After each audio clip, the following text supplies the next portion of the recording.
From the wreckage, one man emerged, silent, hollow-eyed, carrying something no one could see. No one knew what he had brought back. But what happened next would tear everything apart. First, let's go back to the beginning.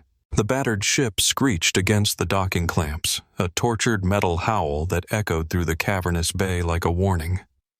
Hull plating, once pristine and white, was now scorched, torn, and pitted, as if the vessel had clawed its way out of hell itself. Emergency lights bathed the scene in a sickly red glow, flickering against the cold steel walls. Inside the observation gallery, rows of medics, security officers, and high command stood frozen, watching the battered husk of Atlas 17 settle onto the deck. Earth had become a myth of death, a cursed world spoken of only in hushed, fearful tones. Every expedition, every daring attempt to reclaim the birthplace of humanity had ended the same way. Silent transmissions, vanishing signatures, wreckage drifting back into orbit long after hope had died. Yet now, impossibly, the ship had returned. And with it, one man. Sergeant Lucas Grant emerged from the airlock like a ghost wearing flesh. His once bright uniform hung in tatters across a gaunt, rigid frame. His boots struck the deck in deliberate mechanical steps, leaving faint, dark smears behind him, blood, oil, or something worse. His face, smeared with soot and deep-set grime, bore no expression. But it was his eyes that silenced the bay even more completely than the alarms had. Hollow, emptied of light, staring past the living as if they no longer existed in the world he now inhabited. Admiral James Whittaker, the man who had commanded fleets during the siege of Europa and turned the tide at the fall of Titan, strode forward, his voice cutting across the heavy air. "Sergeant Grant, report!" Lucas did not flinch. He did not salute. He did not speak. Instead, he simply stood, hands loosely at his sides, chest barely rising, as if breathing itself had become an afterthought. The Admiral's sharp glare faltered for a fraction of a second, an admission no one had ever seen before, then hardened once more. He barked orders for medical scans and psychological assessments, but even the most seasoned personnel hesitated before approaching the silent figure. In the hours that followed, rumors bloomed like a contagion through the station's metal arteries. Some whispered that Lucas was no longer human. Others said he was the carrier of some unspeakable plague. A few, the old soldiers who still dreamed in the language of ancient fears, spoke only of Earth's curse, that those who walked her soil were never truly free again. Lucas Grant said nothing. And in that suffocating silence, the station found its fear reborn. 3 months before Lucas Grant returned in silence, the Atlas 17 mission had been a beacon in humanity's darkest sky. On the day of launch, the station's corridors pulsed with a rare energy, the kind that clings to desperate hope masquerading as certainty. Earth was no longer a home. It was a graveyard of civilizations, overrun by forces too terrible to name. Yet the Command Council had dared to believe salvation was possible. They had chosen their finest to reclaim what was lost. Sergeant Lucas Grant stood among them, his posture rigid, his expression unreadable beneath the weight of his duty. He had earned his reputation not through bravado, but through unwavering discipline, fierce loyalty, and a quiet ferocity that only surfaced when the odds demanded it.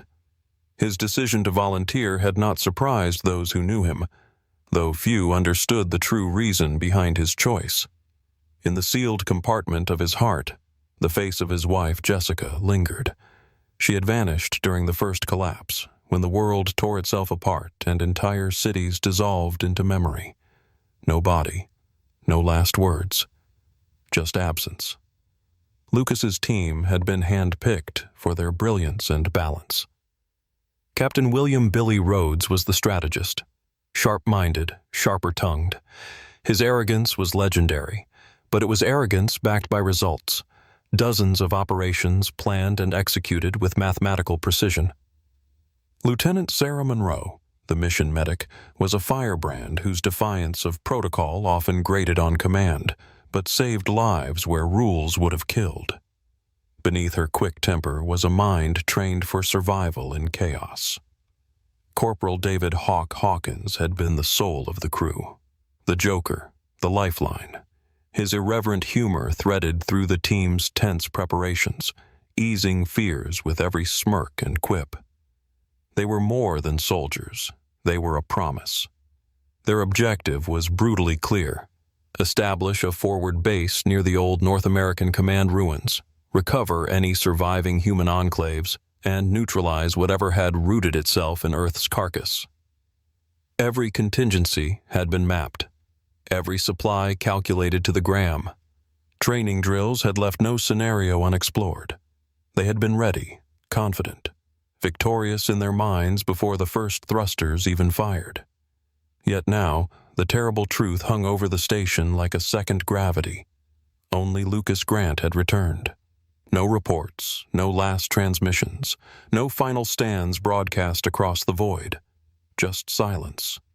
And the heavy, unspoken knowledge that whatever awaited on Earth had devoured the others whole. And in Lucas's eyes, hollow and endless, that silence took on a life of its own. It began with a tremor in the air, the kind no one could see but everyone could feel. A wrongness that bled into the station's sterile corridors like a slow, invisible poison.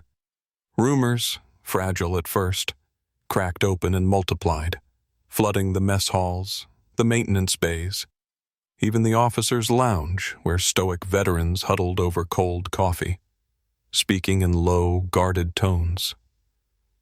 Some said Lucas Grant had gone mad the moment his boots touched Earth's soil, that whatever had hollowed out the world had done the same to him, scraped his mind clean, and left a walking shell behind. Others, more fearful, whispered of darker possibilities. A weapon, not of metal and explosives, but of thought itself. A contagion of ideas. A thing that broke you from the inside out. Dr. Valerie Brooks, the station's chief psychologist, was summoned before the high command. Slim, sharp-eyed, and hardened by years of treating soldiers fractured by war and exile, she carried none of the illusions the younger staff still clung to. If Lucas could be reached, she would find a way. If he couldn't, they would all have to prepare for the consequences. For days, she sat with him, isolated in the reinforced holding cell 2 decks below operations. First, direct questioning, no response. Then, coaxing conversation, memory prompts, even induced hallucination therapy, tools reserved for the most deeply broken minds. Still, Lucas remained locked in his silence, the only signs of life the faint flickers of emotion that sometimes ghosted across his face. Terror, sorrow, something deeper and less human. As a final, desperate attempt, Dr. Brooks administered neurosimulation serums, cocktails designed to pry open memory and will like crowbars. Lucas's body reacted, shuddering, convulsing, a silent scream trapped behind his sealed lips. Still, not a word crossed them. And then, on the 8th night, it happened. Under the dim, flickering light of his cell, Lucas took a shard of broken plastic from his meal tray and scratched a symbol into the cold metal wall. An eye, grotesque in proportion, wreathed in tendrils of fire, staring unblinking from within a broken sun.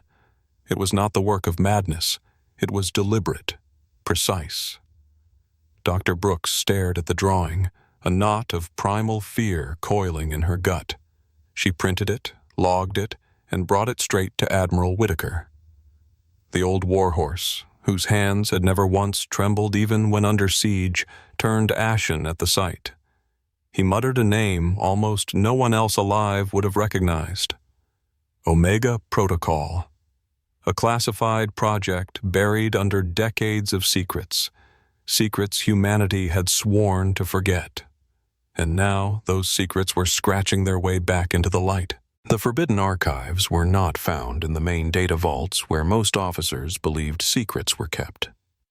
They were buried deeper, sealed behind quantum encryption codes, hidden within a forgotten subsystem older than the station itself, a relic from humanity's last desperate grasp for survival.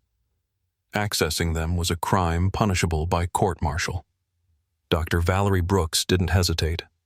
The deeper she delved, the more the air around her seemed to thicken, as if the knowledge itself exhaled a silent warning. Names erased from public memory surfaced like corpses in a stagnant pond. Project Omega, Operation Seraphim, The Final Accord. Files corrupted, censored, deliberately fragmented, but not well enough. Piece by painstaking piece, the truth took shape. In the closing years of Earth's final days, long after climate collapse and economic ruin had rendered governments little more than embattled city-states, a discovery was made deep within the Pacific Fissure, a structure or perhaps a prison. What lay inside it was no artifact, no extraterrestrial relic. It was something older than the continents, older than life itself. Earth had not been the cradle of humanity alone. It had also been a cage. Omega Protocol was never intended as a mere study. It was a weaponization project, born from the madness of extinction anxiety. Leaders, scientists, generals, they all believed they could awaken and control it, bend it to stave off their crumbling empires.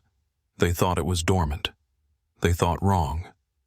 The entity, once disturbed, did not emerge with rage or noise.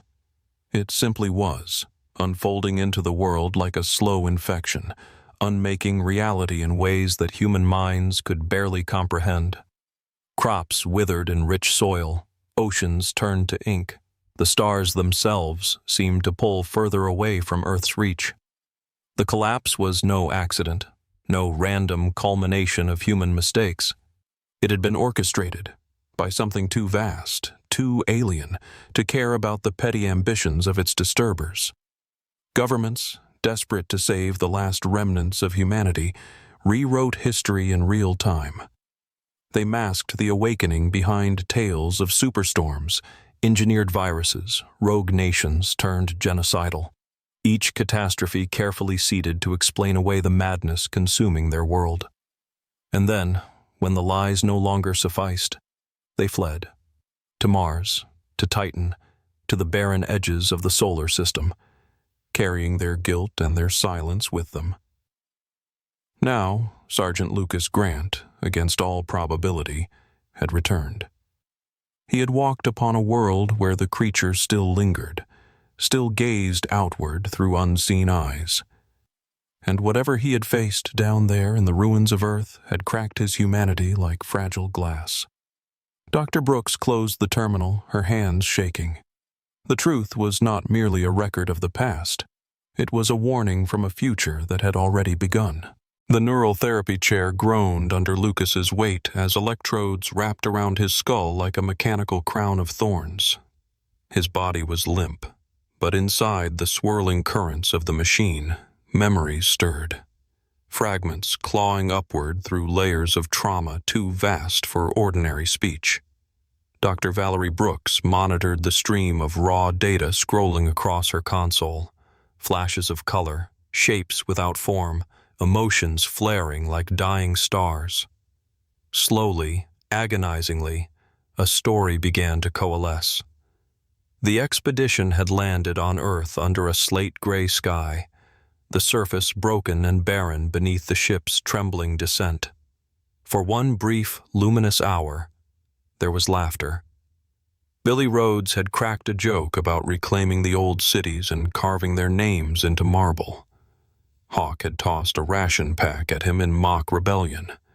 Even Sarah Monroe had smiled, a brittle but genuine thing. And then the world shifted. Without sound, without warning, the ground cracked like ancient porcelain, and from its fractures rose structures.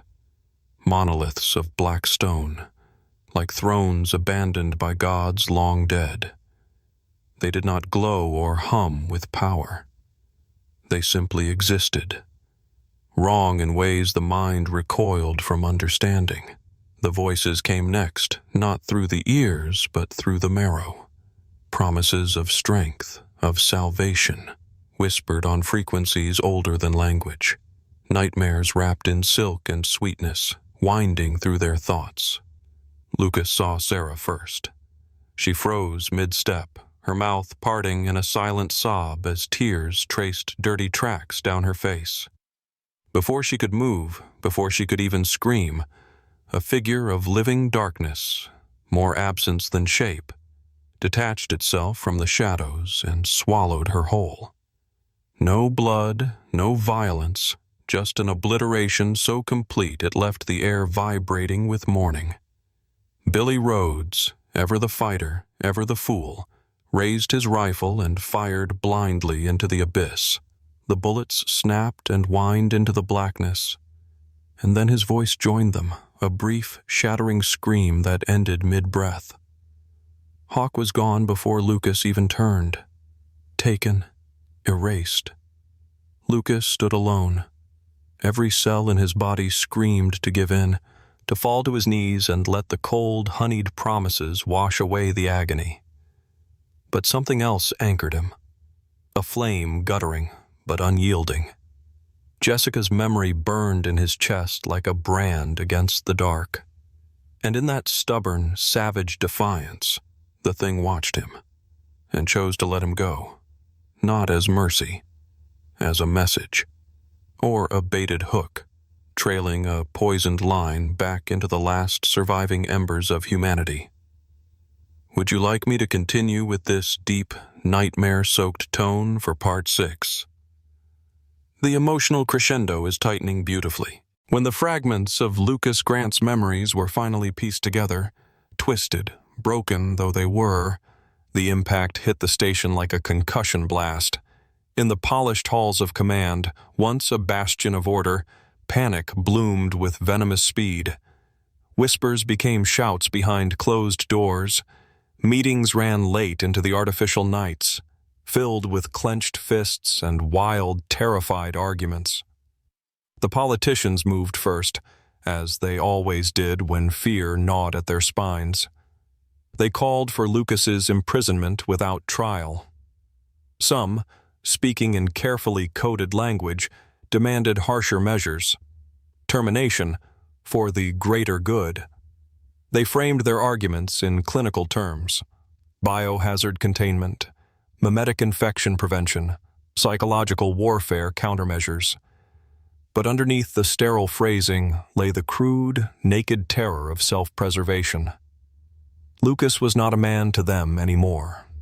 He was a vector, a walking plague. Admiral James Whitaker sat at the center of the storm, his face carved from stone, his mind a battlefield of duty and doubt. He owed Lucas everything: the impossible victories, the missions that had saved thousands, the unshakable loyalty through blood and fire. But now, that same loyalty threatened to become his own undoing, because the risk was undeniable. It wasn't just fear-mongering. Whispers of the burning eye had begun to manifest beyond Lucas's isolated cell. First as graffiti scrawled in maintenance corridors, crude, frantic depictions of an eye wreathed in fire. Then, more disturbingly, as glitches in security feeds, brief frames of the symbol flashing between surveillance footage, unseen unless one scoured the frames second by second. And always, after each sighting, something worse followed. A technician found wandering the docking bay, mumbling nonsense and clawing at his own face. A systems engineer who sealed herself inside a storage locker and refused to emerge, weeping about the watcher in the vents. A night shift officer who quietly deleted himself from the airlock logs, stepping into vacuum without a suit. No contagion alarm sounded. No pathogen scans revealed anomalies.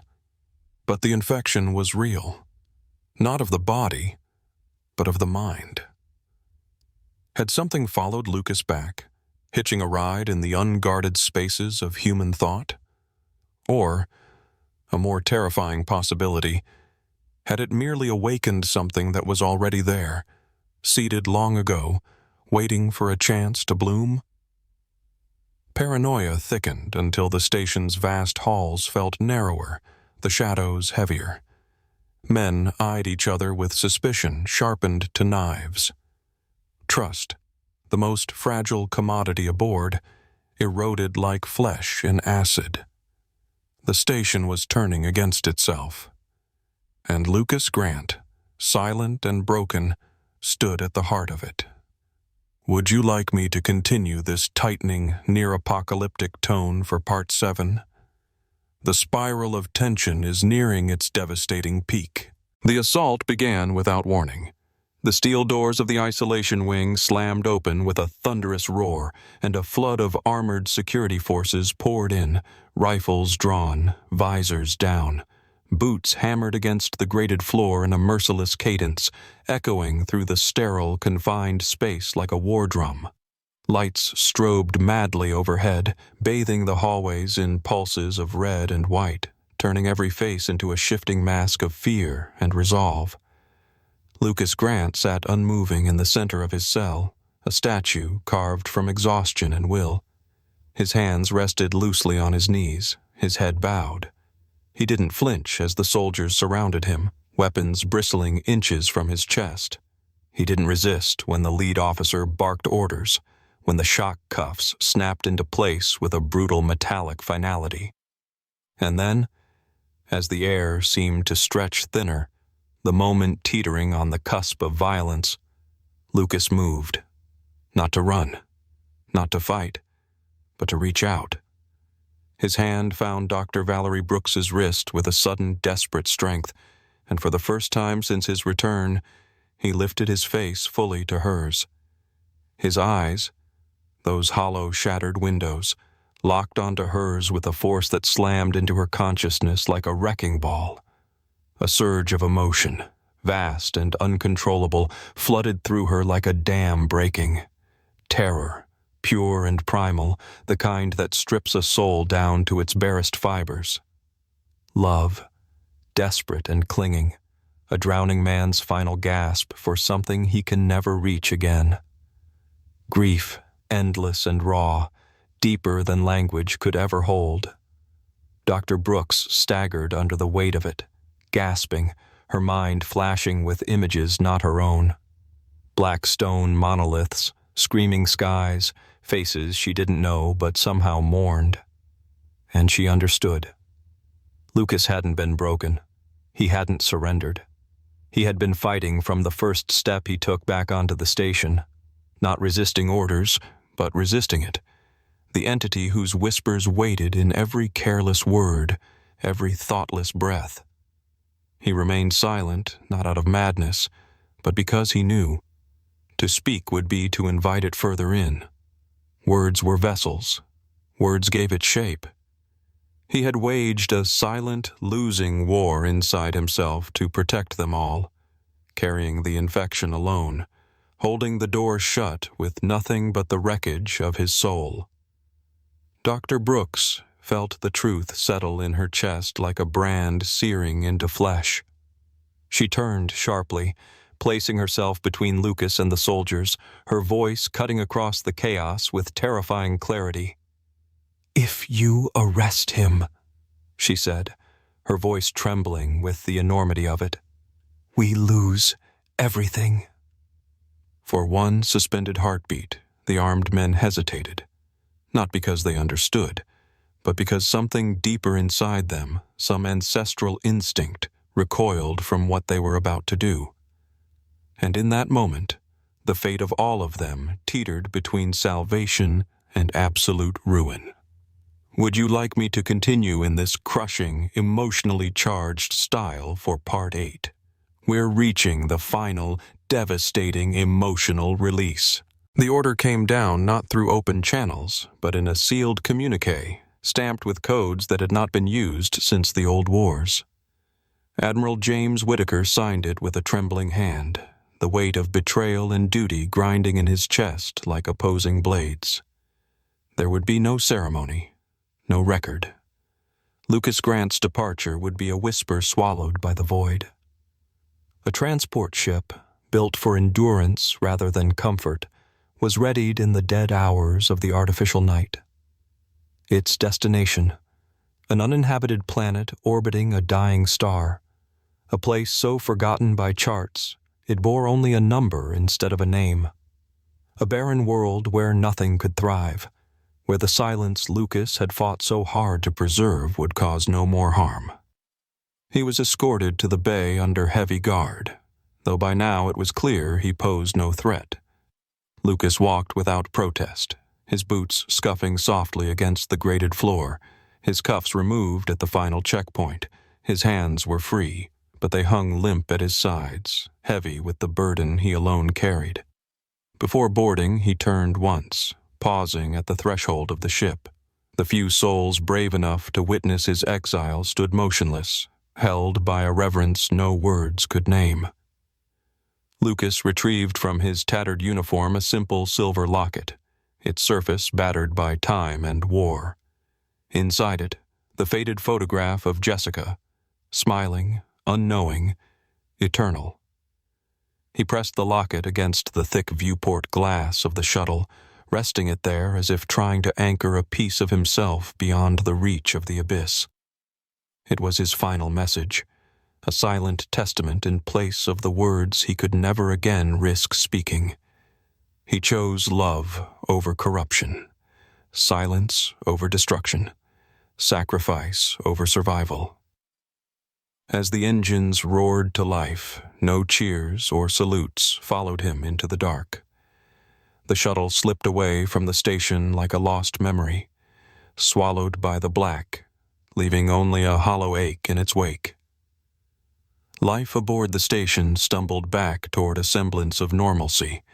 Meetings resumed, shipments arrived, birth announcements flickered across public channels.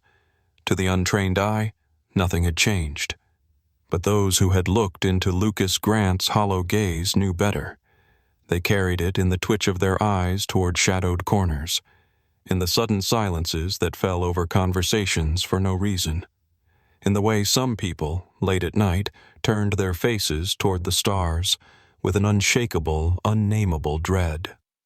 Dr. Valerie Brooks, more than anyone, bore the quiet scar of his sacrifice. Some nights she woke, gasping, heart hammering against her ribs, her dreams tangled with visions of an eye, vast, burning, endless, peering down from the heavens. And every time, without thinking, she whispered his name. Lucas. The man who had returned from the graveyard of Earth and surrendered everything to save them all without ever speaking a word.